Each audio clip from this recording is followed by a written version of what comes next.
Even though Amazon Echo devices have been out for a while now, I still find them to be one of the coolest and most helpful devices that I use. This is day 9 of 12 Days of Tech. Alexa on these devices can do tasks like playing music on the inbuilt speaker on the bottom.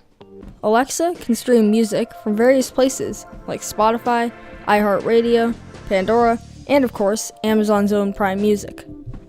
Another helpful thing to use Alexa for is asking questions. You can ask her information like the time, weather, and read off events from your calendar on your phone.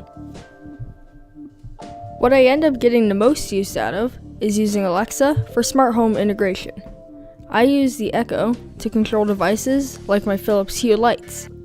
You can also add other smart devices like smart locks, doorbells, and thermostats.